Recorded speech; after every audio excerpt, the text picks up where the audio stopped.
Di Madinah, di tengah masyarakat yang sedang tumbuh menjadi umat yang kokoh, hiduplah seorang sahabat Nabi bernama Nuaiman bin Amr al-Ansari. Ia bukan sahabat yang terkenal karena kekuatan fisiknya seperti Umar, bukan pula karena ilmunya seperti Ibnu Abbas. Namun Nuaiman dikenal karena satu hal yang membuat Rasulullah sering tersenyum bahkan tertawa. Keluguan dan kejujurannya yang bercampur dengan kelakar. Meski begitu, Nuaiman adalah sahabat yang beriman kuat, setia, dan selalu hadir ketika Islam membutuhkan pengorbanan. Suatu hari, Nuaiman duduk di Masjid Nabawi bersama beberapa sahabat. Wajahnya tampak santai, matanya mengamati orang-orang yang lalu lalang. Tiba-tiba, ia berbisik pada sahabat di sampingnya. "Kalau aku mati nanti, kira-kira Rasulullah akan menangis tidak ya?" Sahabat itu menoleh sambil tersenyum heran. "Kenapa kau bertanya begitu, wahai Nuaiman?" Nuaiman menggaruk kepalanya sambil tersenyum polos. "Aku hanya ingin tahu, apakah aku ini cukup berarti di mata beliau?"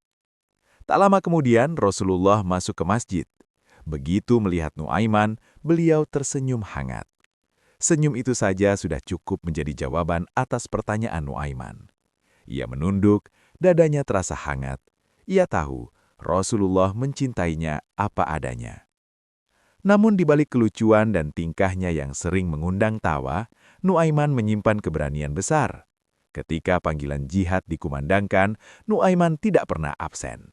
Ia ikut dalam berbagai peperangan bersama Rasulullah, membawa pedang dengan tangan yang terkadang gemetar, bukan karena takut mati, tapi karena takut tidak diterima amalnya oleh Allah.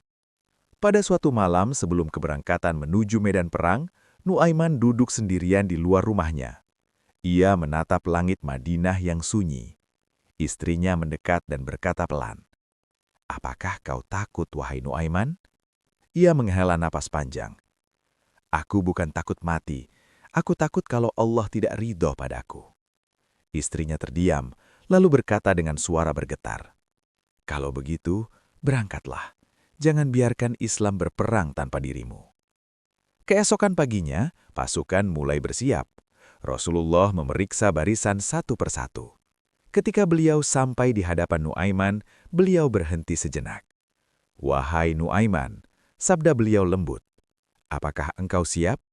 Nuaiman menegakkan tubuhnya dan menjawab jujur, "Demi Allah, wahai Rasulullah, aku takut, tapi aku lebih takut jika tidak ikut bersamamu." Rasulullah tersenyum dan menepuk pundaknya. "Kejujuranmu itulah yang Allah cintai." Kata-kata itu menancap dalam di hati Nuaiman. Ia bukan sahabat yang sempurna, tapi ia jujur, dan kejujuran itulah yang membuat imannya hidup. Dengan pedang di tangan dan doa di bibir, Nuaiman melangkah bersama pasukan, menuju kisah-kisah besar yang kelak akan dikenang, bukan hanya karena tawa, tapi juga karena keberanian dan kesetiaan. Pasukan kaum muslimin bergerak meninggalkan Madinah. Debu berterbangan di bawah kaki unta dan kuda, sementara suara zikir dan doa mengalun pelan di antara barisan. Di tengah pasukan itu, Nuaiman berjalan sambil menggenggam pedangnya erat-erat. Sesekali ia menelam ludah, dadanya naik turun menahan rasa cemas. Ia berusaha tersenyum, tapi wajahnya sulit berbohong. Perang selalu membuatnya berpikir tentang kematian dan tentang apa yang akan ia bawa saat menghadap Allah. Seorang sahabat di sampingnya berbisik, "Wahai Nuaiman, kau terlihat tegang sekali." Nuaiman melirik sambil tersenyum tipis. "Kalau aku terlihat santai berarti aku tidak sadar kalau sebentar lagi kita bisa mati," jawabnya jujur. Sahabat itu tertawa pelan. "Justru itulah yang membuatmu berbeda." Saat pasukan berhenti untuk beristirahat, Rasulullah Shallallahu Alaihi Wasallam mengumpulkan para sahabat. Beliau berdiri dengan tenang, suaranya lembut namun tegas. "Wahai para sahabatku," sabda beliau, "sesungguhnya kemenangan bukan pada jumlah, bukan pula pada kekuatan. Kemenangan datang dari hati yang bertawakal kepada Allah." Nuaiman mendengarkan dengan sungguh-sungguh. Kata tawakal terngiang di kepalanya. Ia menunduk lalu berbisik dalam hati, "Ya Allah, aku tidak kuat, tapi aku serahkan diriku kepadamu." Ketika pertempuran akhirnya pecah, suara pedang beradu menggema di udara. Debu semakin tebal, teriakan takbir bersahutan. Nuaiman berdiri terpaku sejenak. Tangannya gemetar, matanya menangkap bayangan musuh yang mendekat. Nafasnya memburu. "Astagfirullah, astagfirullah," gumamnya berulang-ulang. Tiba-tiba seorang sahabat berteriak dari belakang, "Wahai Nuaiman, ingat janji Allah." Nuaiman tersentak. Ia mengangkat kepalanya, lalu mengingat wajah Rasulullah SAW, senyuman beliau dan tepukan di pundaknya. Seketika dadanya terasa lapang. "Baiklah," katanya pelan pada dirinya sendiri. "Kalau hari ini aku mati, semoga Allah menerima kejujuranku." Dengan langkah ragu tapi tekad bulat, Nuaiman maju. Ia bukan petarung paling tangguh, tapi ia tidak lari. Ketika musuh mendekat, ia mengayunkan pedangnya sambil berteriak, "Allahu Akbar!" Teriakan itu keluar dari hati yang sebelumnya penuh takut, kini dipenuhi tawakal. Di tengah kekacauan, Nuaiman terjatuh. Seorang musuh berdiri di hadapannya. Nuaiman menutup mata sesaat, lalu berkata lantang, "Ya Allah, kalau ini akhir hidupku, aku ridho." Namun tiba-tiba, musuh itu tumbang oleh tebasan sahabat lain. Nuaiman terdiam, matanya berkaca-kaca. "Allah masih memberiku hidup," gumamnya. Usai pertempuran mereda, Nuaiman duduk terengah-engah. Tubuhnya penuh debu, lengannya terasa nyeri. Rasulullah SAW mendekatinya dan bertanya, "Bagaimana keadaanmu, wahai Nuaiman?" Nuaiman senyum lemah. "Demi Allah, wahai Rasulullah, aku sangat takut, tapi aku tetap maju." Rasulullah SAW tersenyum bangga. "Itulah iman," sabda beliau. "Bukan tidak merasa takut, tapi tetap melangkah meski takut." Kata-kata itu membuat Nuaiman menunduk. Air matanya jatuh ke tanah. Ia sadar Allah tidak menilai siapa yang paling berani, tapi siapa yang paling jujur dalam ketakutannya dan tetap taat. Setelah pasukan kembali ke Madinah, kota itu menyambut mereka dengan rasa syukur dan haru. Anak-anak berlarian, para istri dan ibu menunggu di pinggir jalan, mata mereka mencari wajah-wajah yang dirindukan. Nuaiman berjalan paling belakang. Tubuhnya lelah, tapi hatinya terasa ringan. Ia masih tidak percaya bahwa ia pulang dengan selamat. "Aku masih hidup," gumamnya pelan, seolah memastikan.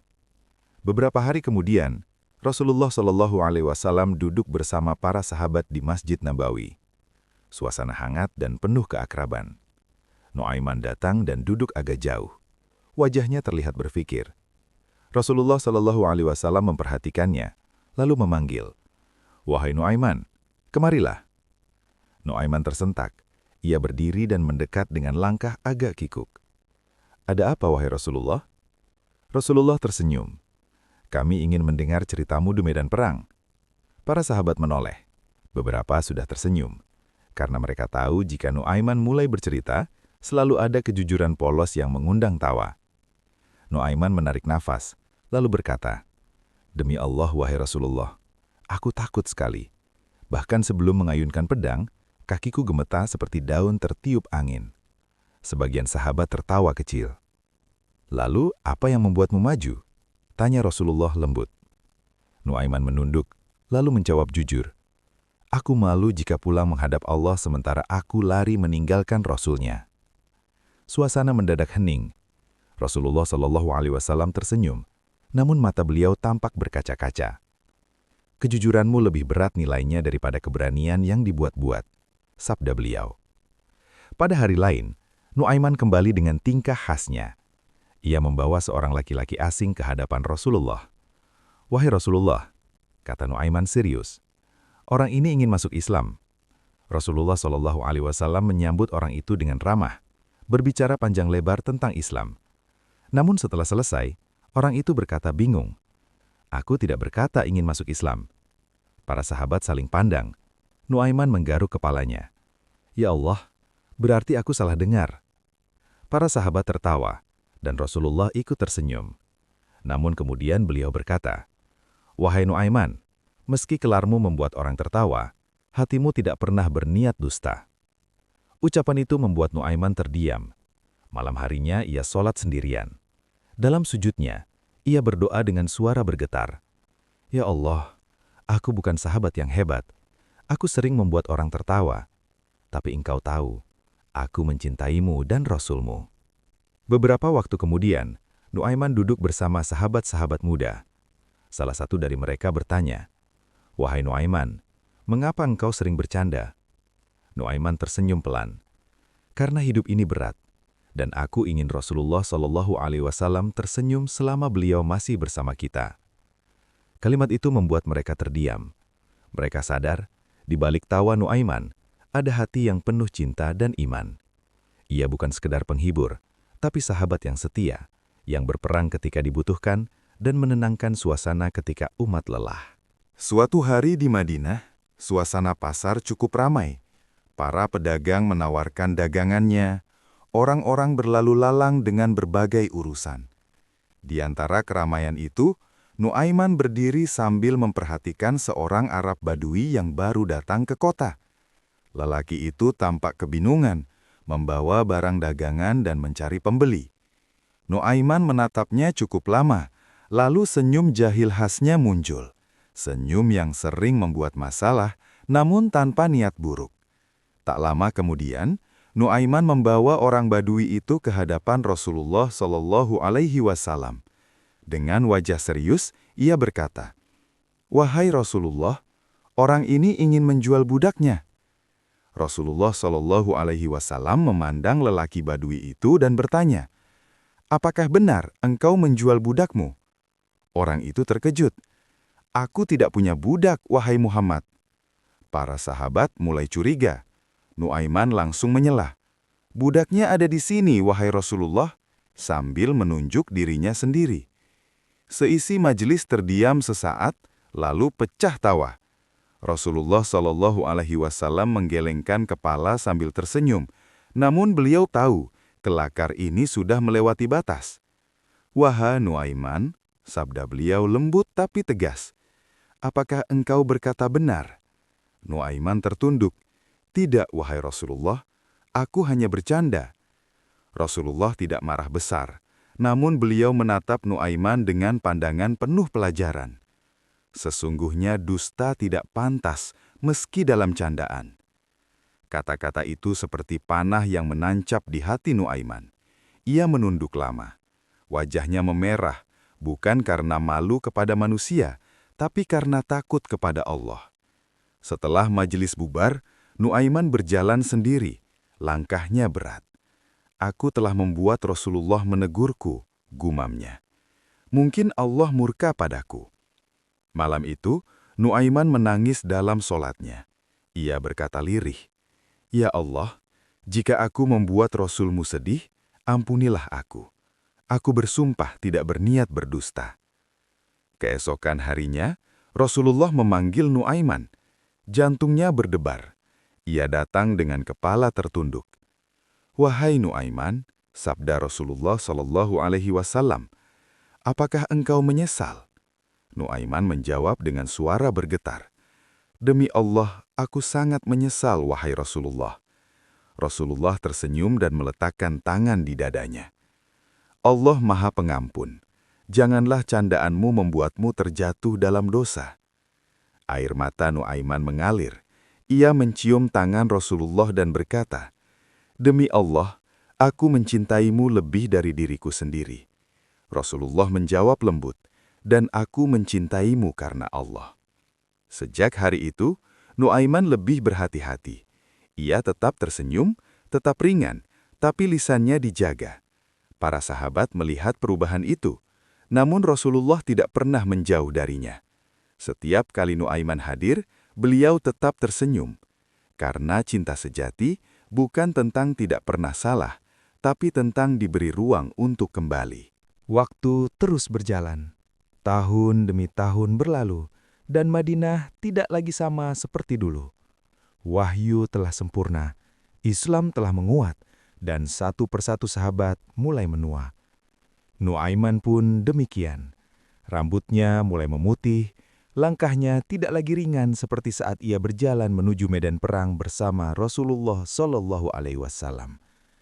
Namun, satu hal yang tidak pernah berubah, kecintaannya kepada Rasulullah Shallallahu Alaihi Wasallam dan kejujuran hatinya.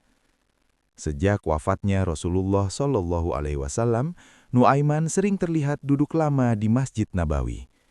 Ia memandang tempat Rasulullah biasa duduk, lalu tersenyum sendiri.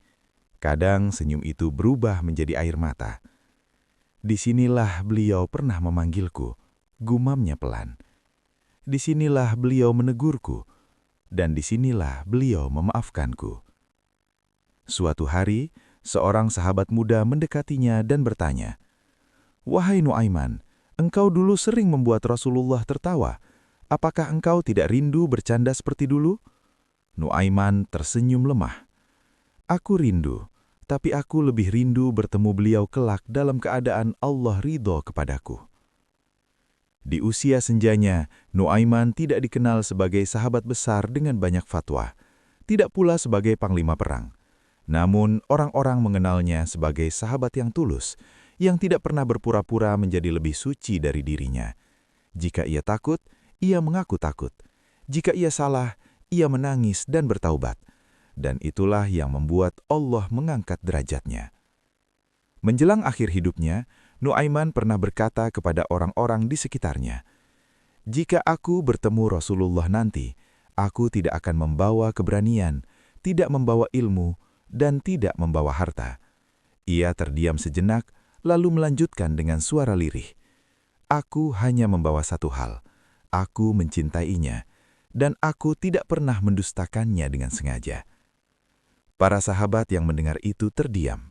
Mereka paham, iman bukan tentang menjadi sempurna, tapi tentang menjadi jujur di hadapan Allah. Ketika Nuaiman wafat, ia meninggalkan warisan yang tidak tertulis dalam buku sejarah besar, tapi kisahnya hidup dari lisan ke lisan. Tentang seorang sahabat yang sering membuat orang tertawa, namun takut kepada Allah. Tentang seorang lelaki yang tampak sederhana, namun dicintai Rasulullah Shallallahu Alaihi Wasallam.